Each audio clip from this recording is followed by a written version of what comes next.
Right, thanks Cam. Yep, so I'm Seb, I'm a director at QDOS. We provide a wide range of products and services for freelancers and contractors in the UK. We're IR35 experts. We've dealt with over 1,300 IR35 cases on behalf of contractors, and we've currently got about 22,000 contract clients on our books. We've obviously heard about managing your wealth tonight, so I'll talk about how you can protect it. One of the biggest risks to any limited company contractor at the moment is IR35, and I'll go through the recent changes to the legislation, and I'll explain what this means for contractors in the future. IR35 is obviously something that significantly affects contractors. It's been a thorn in the side since it was introduced in 2000, and it's always caused a great deal of concern and confusion. Over the last decade, the way that IR35 has been administered and operated by the revenue has been massively inconsistent, which has created even more uncertainty for contractors. Back in the early days of the legislation, the number of inquiries was significant. Contractors who had professional representation from the likes of QDOS and the PCG and people like that fared quite well, but the revenue did still win plenty of cases. However, over the last few years, the number of inquiries declined. As you can see, in 2006 to 2007, there were 158 cases, whereas that dropped in 2011 to just 23. The actual tax yield, meaning what the contractor had to cough up, also decreased accordingly from 1.9 million to 219,000. So these surprisingly low numbers just serve to add fuel to the fire for people asking for IR35 to be scrapped completely. It's always been a lot of opposition to it, obviously. And in July 2010, the government created the Office of Tax Simplification, which is a bit of a misnomer, but it was established as an independent office of the Treasury with a strictly advisory role. The OTS was tasked out with carrying out a small business review, which included the IR35 legislation, and they spent several months exploring all of the potential options for it. The interim report was finally released on the 10th of March 2011 and basically recommended two main options for the government, which were to either suspend IR35 with the intention of abolishing it completely, or to keep the legislation unchanged but make improvements to the way that it was administered. The government's decision was revealed in the budget on the 23rd of March 2011, and they said that the legislation would have to remain in place because abolition would put significant revenue or substantial revenue at risk. You've got to remember that IR35 has always been a successful deterrent for the revenue. Despite the low volume of inquiries and tax yield over the years, many contractors will have been put off going down the limited company route altogether because of the perceived risk of IR35. As we heard earlier, there are hundreds of umbrella companies in existence where the contractors will pay the full PAYE and NIC, and therefore IR35 won't be a risk at all. Obviously, if IR35 was scrapped, there'd be nothing to stop these contractors from incorporating limited companies, and if thousands of contractors suddenly did this, the Treasury would be deprived of national insurance at 26%, and obviously that would cause a massive problem for them. Another reason the legislation was kept in place was the rise in high-profile cases of individuals using personal service companies outside of the traditional contracting sector. People like Ken Livingstone and Ed Lester, who was head of the Student Loans Company, they've all been criticised in the press for using PSCs to minimise the amount of tax that they pay. The fact that 2,000 public sector workers also operated in this manner was also widely reported, and I'll touch on that later. So the next question was how the government was going to improve the way that IR35 was administered. Soon after the budget, they created the IR35 Forum, which is made up of HMRC representatives and various experts from the industry in general. The Forum meet on a regular basis and have done since May 2011, and they discuss how IR35 can be improved, and they monitor progress of any changes that the Revenue have made to it. In May last year, after lengthy discussions with the Forum, the Revenue released their business entity tests. And there is a copy of the tests themselves in that little folder that you've got there. Basically, the tests are designed to act as a kind of self-assessment tool for contractors to check how likely it is that IR35 could apply to them. It's part of what the revenue call their new risk-based approach. They're made up of 12 questions, each of which carries a points allocation. The contractor totals up their points and can see which risk category they fall into. So less than 10 points is high risk, 10 to 20 medium risk, and 20 or more is low risk. This is all well and good, but some of the actual questions included and their points allocations have drawn criticism and yet again caused quite a lot of confusion. Some of the 12 tests do make sense, like having professional indemnity insurance and being able to provide a substitute, but many of the tests with high points allocations are virtually impossible to achieve. For instance, you get 10 points if you've been unable to recover payment for work done over the last 24 months. So it's basically a positive if your agency has gone bust and you've been unable to recover funds. But what do the tests actually mean? Well, our advice is that it really isn't something that contractors should get too hung up about. It's something you should certainly be aware of, but as I mentioned earlier, they are a guidance tool only and they're not going to be used by the revenue when selecting cases for review. Having said that, if a contractor is subject to an I-35 compliance check and is able to demonstrate that they're low risk in the business entity test, the revenue will close it down straight away. Unfortunately, unless you own or rent your own business premises or have actually provided a substitute before, having a low risk score is virtually impossible. A lot of the people are under the impression that if they come out as high risk, it means they are probably caught by I-35, but that's not the case either. I'd say that probably 99% of our, probably more than 99% of our clients are either medium or high risk, but they are still genuinely operating outside of I-35. The key point to bear in mind is that I-35 itself hasn't changed at all. Individual cases will still be argued on the same basis and historical case law is still all relevant. But what everyone does need to be aware of is that the revenue are putting a lot more resources into the policing of I-35 going forward. So there will be a sharp increase in the amount of I-35 inquiries, and that's certainly something that we've been encountering amongst our clients. They've basically created 3 teams of 12 specialist officers who are solely tasked with IR35 reviews. Each officer could probably undertake around 50 cases each a year, which means that we could potentially see close to 2,000 IR35 inspections every year, which obviously compared to the 23 cases in 2010 to 11 is a huge amount, and it will be real cause for concern for contractors. We've had several new inquiries into our clients over the past few months. The letters they've been receiving so far are all very similar. They've been titled Check of Employee Records, but specifically asked for all copies of contracts for the period in question, plus evidence to support why the contractor considers themselves to be outside I-35. The inquiries we're handling are obviously all in the early stages, but the expectation is that the revenue will be keen to close down the inquiries as quickly as possible. This is a positive in one sense because historically we've had I-35 inquiries that have lasted for over 5 years, which is just ridiculous. But it also means that the revenue are probably going to be far more aggressive in the way that they try and obtain information. For instance, they're going to probably want to speak to your end client as quickly as possible, which is the real danger zone in any I-35 inquiry. We've had numerous instances of the contractor's case being put in severe jeopardy by the revenue going and speaking to the client's HR or legal department and them unwittingly putting their foot in it, and the client obviously the end client having no knowledge of what the contractor actually does or how I-35 works, more importantly. With cases that we handle, we're extremely careful to ensure that the end client doesn't unwittingly put their foot in it, but it's often difficult when that's exactly what the revenue are hoping to happen.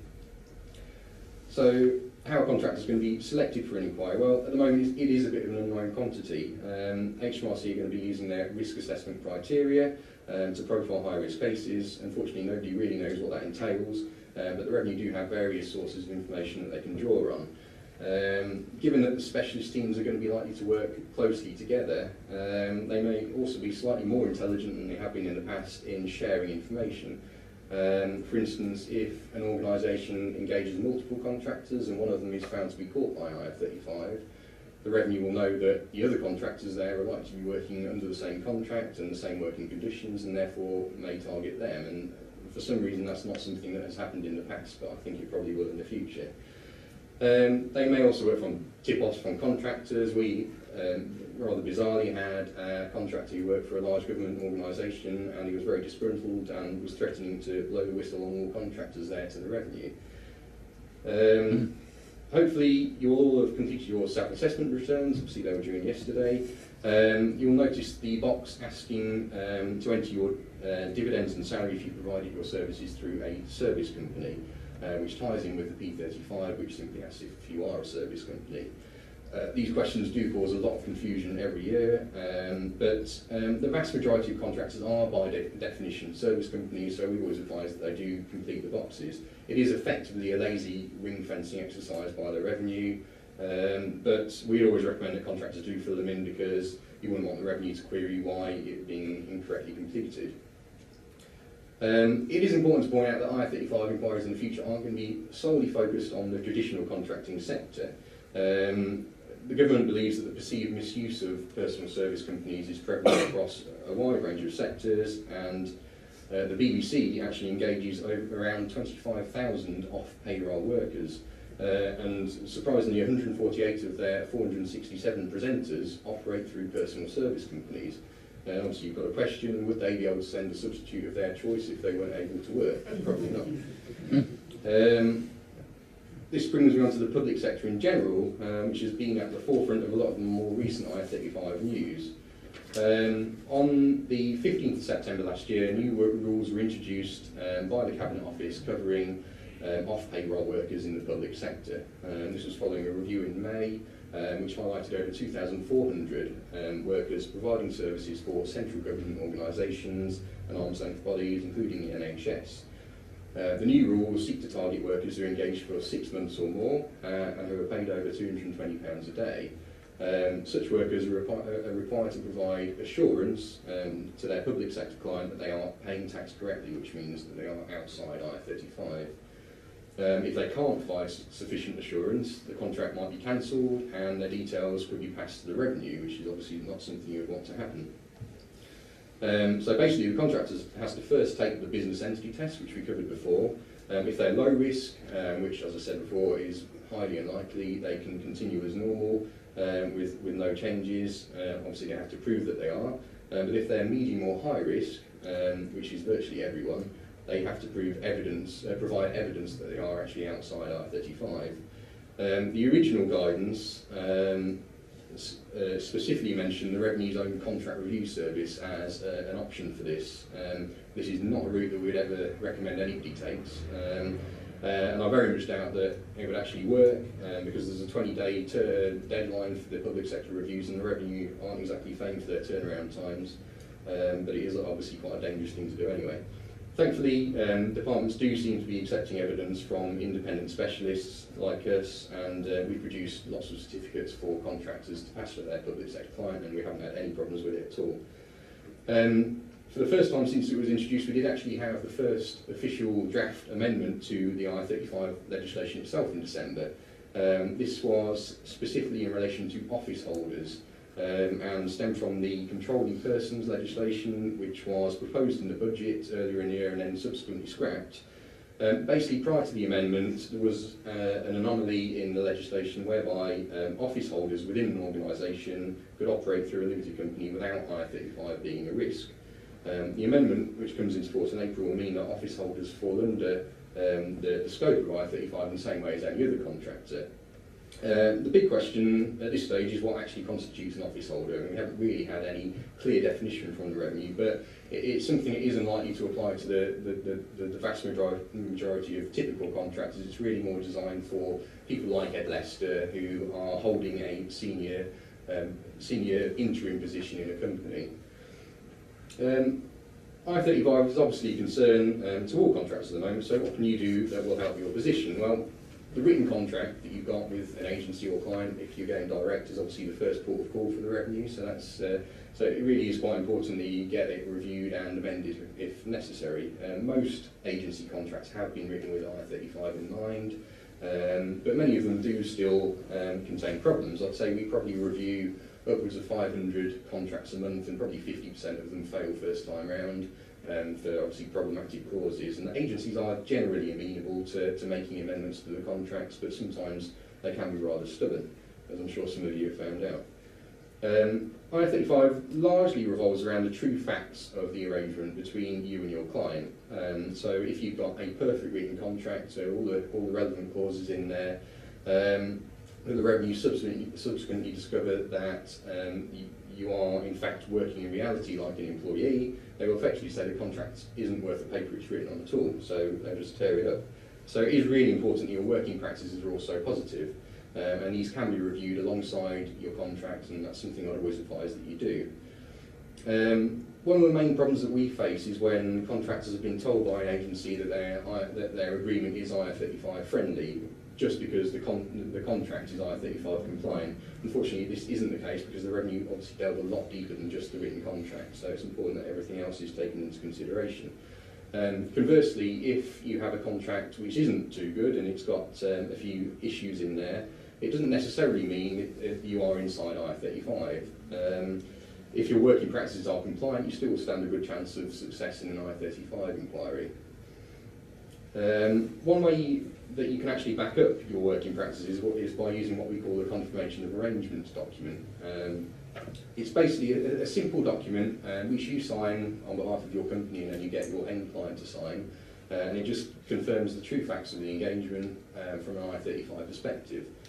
It will go quite a long way to negating the revenues and need to actually speak to your own client, which, as I said before, is always the danger zone, and it really does speed up any inquiry as well. Unfortunately, a lot of end clients are hesitant to sign any additional documentation, so we do sometimes have problems with it, but it's worth giving it a try, and it will actually save the end client a lot of time if there was an IR35 inquiry as well. I think we've got a few copies of them on the front desk if you want to have a look at them. There are also various types of insurance that you can purchase to protect yourself. Our most popular policy, which some of you might already have, is called tax liability cover. It basically covers all of the legal costs in defending you in any HMRC inquiry, and then if it is an IR35 inquiry and you're found to be caught, it will cover the liabilities as well. So all of the backdated tax, interest and penalties. At the very least, I would consider some sort of basic tax representation policy, because you really wouldn't want to be left dealing with the revenue on your own, or obviously paying somebody an hourly fee to do it. In terms of other contractor-specific insurances, most contractors will hold professional indemnity and employers and public liability. They are often stipulated in your contract, and obviously they do genuinely help your IR35 position as well.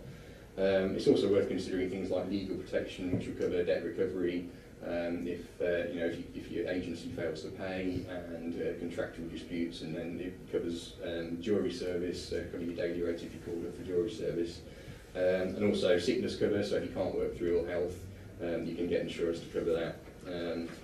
There are discount codes in the discount vouchers in the folders that you've got there for any of our policies, so obviously feel free to use them. If you do end up getting any kind of letter from the revenue, send it straight to us. Obviously we can provide advice. If you've got an insurance policy with us, we'll just deal with it straight away from there, and you don't have to deal with the revenue at all.